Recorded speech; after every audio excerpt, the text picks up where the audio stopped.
At ngayon na nga ang araw na kung saan ay matutupad ang isa sa aking mga pangarap. Wow!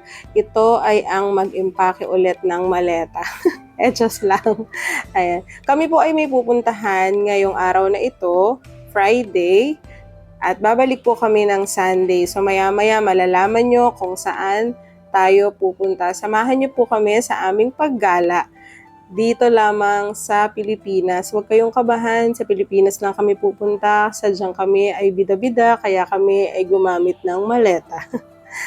So dito sa part na to is nakapagbihis na kami, ready to go na. So yan yung dala namin, meron lang kaming tigisang maliit na bag at saka isang maleta. So kapag umaalis kami, mas prepare talaga namin na gumamit ng maleta kasi para sa amin mas nagiging madali na maleta yung dala namin kasi nga nandun na lahat. Hihilahin mo na lang, hindi mo kailangan magbuhat or whatsoever. So, ayan, palabas na kami ng apartment. Kailangan mo nang ilak ang gate para safe ang lahat. So, malapit lang naman po ang sakayan dito sa amin. So, una naming sinakyan ay jeep. Bababa kami ng Santa Lucia. So, from Darangan hanggang Santa Lucia is 45 pesos ang isa. So, nakakatawa dahil medyo matagal-tagal na po akong di nakasakay ng jeep.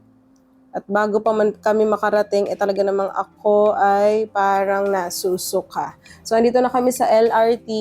Bumaba kami sa Santa Lucia. Sasakay kami ng LRT hanggang Recto. So, dumating na yung train.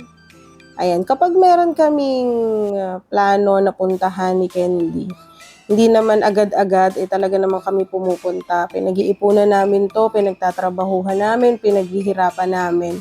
Katulad ng pupuntahan namin ngayon, matagal namin tong naiplano. Kaya, ayun, kaya talagang para ma-enjoy namin. So, ayan po.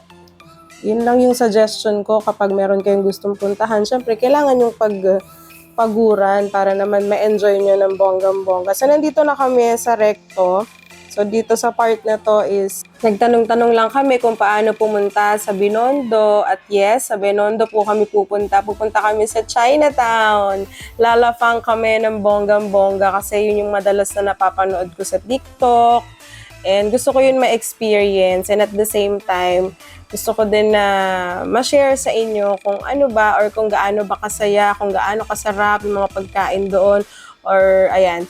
So, nung nandito na kami, sakto naman na yung hotel pala na napa-reserve namin, parang 1 month ago na yata yun, 1.5 month ago, is katapat siya mismo ng Binondo Church. And then malapit lang siya sa pinakang Chinatown, malapit siya sa Chinatown Mall. So yun yung isa sa mga kinoconsider namin kapag kumukuha kami ng matutuluyan. So ito yung Binondo Church. Dito sa kaliwa dito is yan yung hotel na titigilan namin, which is yung Oyo Hotel.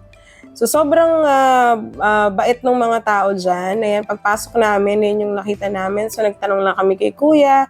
So, from inside, ito yung makikita nyo na view.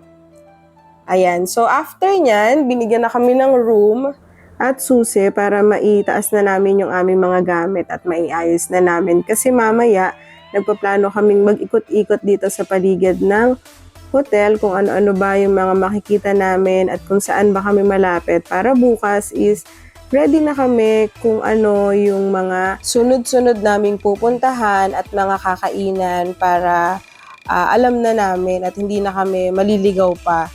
Yun lamang po. Maraming salamat. Bye-bye. God bless!